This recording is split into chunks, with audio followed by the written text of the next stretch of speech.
Hello everyone, welcome to my presentation. My name is Robbert-Jan and today I will present you a design method for cost-effectively realizing high variety products. This research has been jointly conducted together with Tom Vaneker, who is Chair of Advanced Manufacturing at the University of Twente.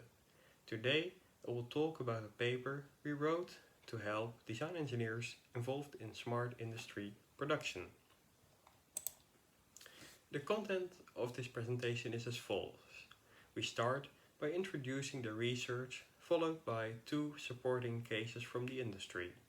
Next, we present our envisioned design method and its objectives.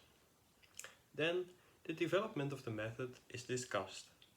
Lastly, we elaborate on future research steps for developing the method further. The starting point for this research are the current trends in manufacturing systems in Europe. The graph below shows the development of manufacturing systems. Throughout the years, product variety has increased almost to the level of personalization, and series sizes have shrunk and the level of automatization has grown. This can be attributed to global competition and changing customer needs. As a result, manufacturers have been exploring the opportunities for transitioning towards high variety production. And by high variety products, we mean products that are nearing personalization. Inevitably, a transition towards smaller lot sizes will lead to more changeovers in production systems. This raises the question, how to manufacture products that are nearing lot sizes of 1 in a cost-effective way. And since a universally accepted definition for personalization is lacking, we refer to the following figure to make the differences between mass customization, cross-production and personalization clear. The figure shows that while personalized production, the red line, and crafts, the blue line, are equal in terms of product complexity and system flexibility, demand is far more unpredictable for personalized production. Likewise, personalized production exceeds mass customization, shown in green, in all three dimensions.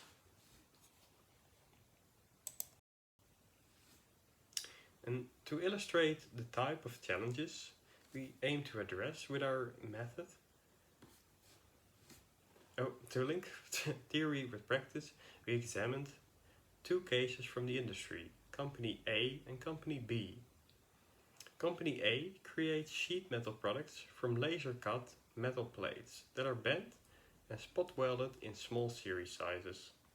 Currently, the products are manually welded, and one problem for automating this process is that while being lifted, the metal plates deform due to gravity. In manual production, this deformation will be noticed and counteracted easily by an operator. This task is hence easily for humans, but automation solutions would need to be trained to determine the exact deflection for each individual case to reorient the plate correctly. Company B produces valves for the oil and gas industry, and these valves are produced on demand in series sizes from 1 to 100. Regardless of the valve size, the assembly process follows the same steps. However, different valve size and materials all require individually unique plug dimensions and torque. This flexibility is no problem for manual assembly, but complex for automation. The generalizable finding is that these two examples from industry show that can be summarized by the catchphrase, everything that's easy to automate has been automated already, and the challenge is to bring automation to the next level. In both cases, we argue that a product design would ease the automatability of the production process. For Company E, A redesign could include self-aligning features to counteract deflection, whereas for company B, a product redesign could involve using the same plug for all products. Now we move to the design method and its objectives. The cases indicate the need for a new design method that extends product design guidelines to include Industry 4.0 in product development systems. This should enable the designer to evaluate the value of product redesigns based on the total production development cost, rather than based on production alone. Our research proposes to define a method for design engineers that satisfies the following three basic principles.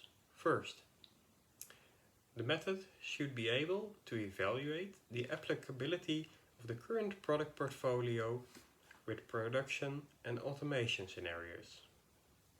Second, the method should be able to propose optimized redesigns to improve product design for later product development stages. And lastly, to evaluate the effects of these product modifications against benefits in production automation. To satisfy these three objectives, the method includes both a product and a process analysis, and consequently an iterative automatization process.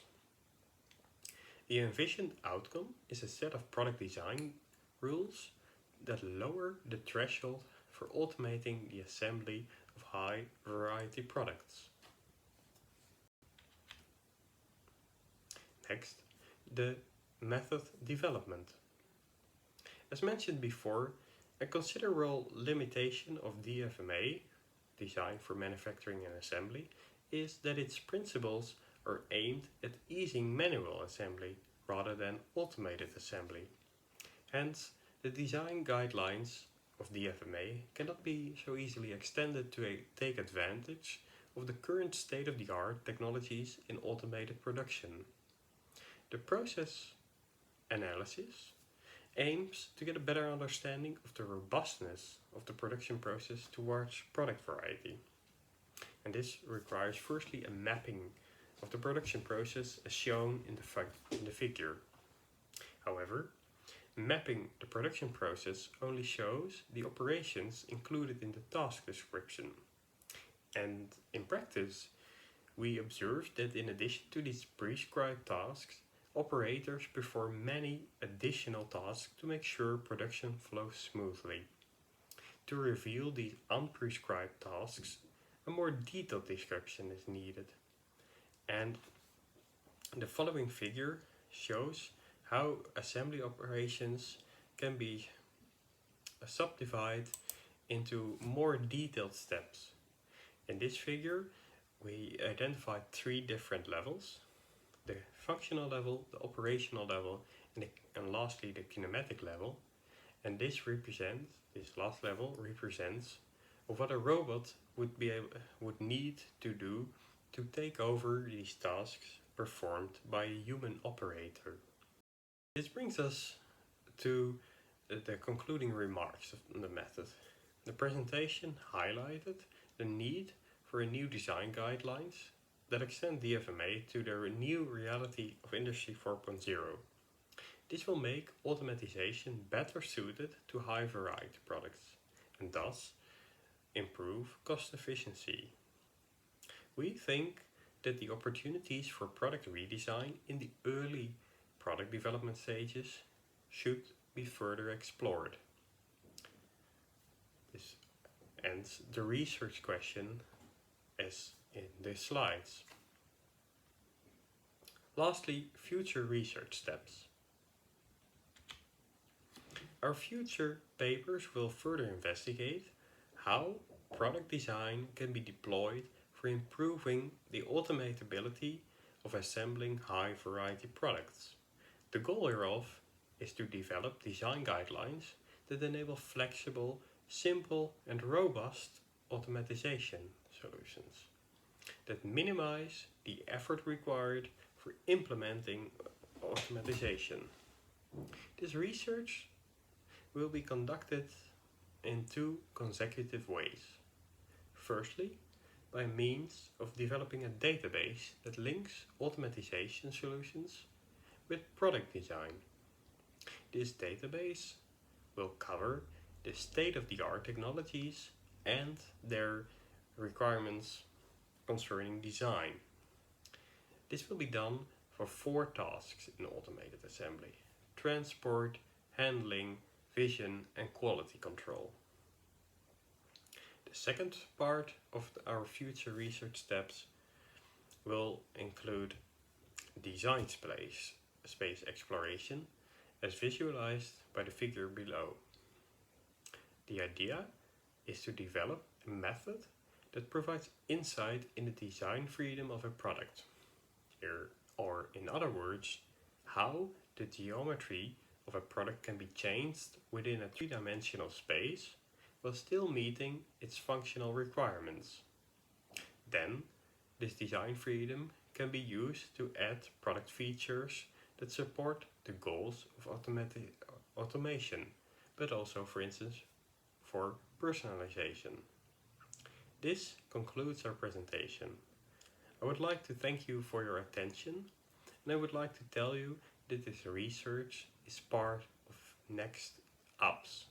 This is a project that has been granted by the Netherlands Research Council NWO. If you have any questions or if you would like to stay in touch, you can find my email address below. Thank you for listening to our presentation.